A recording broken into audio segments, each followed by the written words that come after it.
pitch. Do a little sales pitch for me here. Local honey. He's the sales guy. All raw, all local, totally unfiltered. And this particular honey is going to be from the middle of August, from about 25 miles southwest of here. And where's that? Aravaca? A little bit south of 3 Points, a little bit north of Sausage. I didn't understand either one of those places. You know Say it again. Is? I know where Aravaca is. Okay, west of Aravaca. Oh, west of Aravaca. Okay. Just keep right on going. Go right through Aravaca and you get to your place, huh? Yeah. And you have bees down there. We have bees all over. So these aren't wild bees. These are your bees. Okay. How are they holding up with all the bee problems? Well, all the bees here are Africanized, as included. They do okay? They're not dying off? They're pretty much inherently resistant to disease. So they do quite well. Mites are the biggest problem that your commercial bee people deal with. And colony collapse is just an extension of mites, if you will. And it was precipitated by, they had mites to begin with, so they were stressed bees. And then you bring in GMO products with a fungicide called metachloprid, which is a pesticide, if you will. Becomes systemic at the plant. Bees use pollen from plants to create bee bread. And bee bread is what they feed protein-wise to the larval stage. So if you have, and it ferments. It has to ferment before they can use it. So if you have a fungicide and something that has to ferment, guess what? It doesn't ferment. So you sound like this is the last word. They figured it out then. Europeans did a number of years ago. Is that right? But nobody wanted to admit it here because then they can't sell the herbicides anymore. Right. Of course not. Which is produced by? Monsanto. You got it. You win the prize. They own the EPA. That's really what it comes down to. Yeah. Yep. Sorry about that. No, I know. Monsatan. Exactly. That's a good way to put it.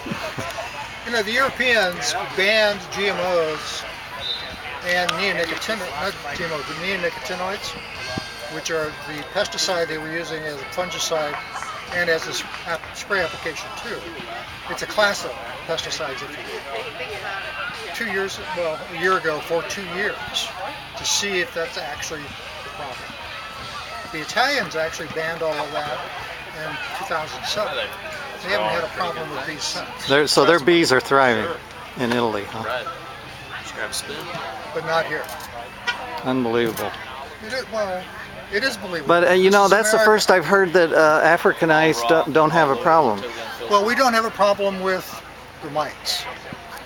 And if you're a commercial beekeeper, you have to treat your hives to inhibit the growth of mites.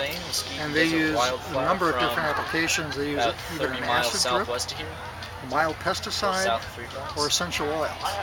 And all of those throw out the microbial population of a hive out of balance. Okay. You know, and if you're going to put an acid drip into a hive to get rid of mites, it's going to be bees. Yeah, it's going to be a little over They're stressed and weakened at that point larger, too. a little over 3 pounds. And then if you're actually going to travel with them every 2 weeks, I saw a trailer full of bees yesterday going down the highway. So if you're going to move them for pollination, that stresses them again. And then you take them towards the end of May, 1st of June, and you put them someplace to rest for the summer that's near produced honey. It's near corn, cotton, soybeans. There you go. There you go. They're in trouble. Okay, so you guys are pretty isolated. You can keep yours. I don't move my bees at all. Yeah, that's good. So we don't do that kind of pollination. A lot of the small growers that come to farmers markets to sell produce, where they're pollinated, we just put bees and leave it. So that's kind of our niche. Okay. And you're at the markets around here, the St. Philip's? We are at St. Philip's on Sundays. Okay. And San Agustin on Thursdays, which is Congress west of I-10. Thursday. It's a food banks. Okay. Oh, you're right, yeah. And how about Green Valley? You go to that one? We No? don't do Green Valley. Don't do Green Valley. Okay. Well, I'm going to come by and get, do you have a credit card thing? I didn't bring any cash. Yeah. You do? We have a square. Okay. I'll pick it up on the way out. Sounds good. Thanks a lot. We appreciate it. Tell me your names again now. I'm Grayson. Grayson. David Benton, Tucson Honey Company. Tucson Honey Co. All right. Nice pitch. I love it.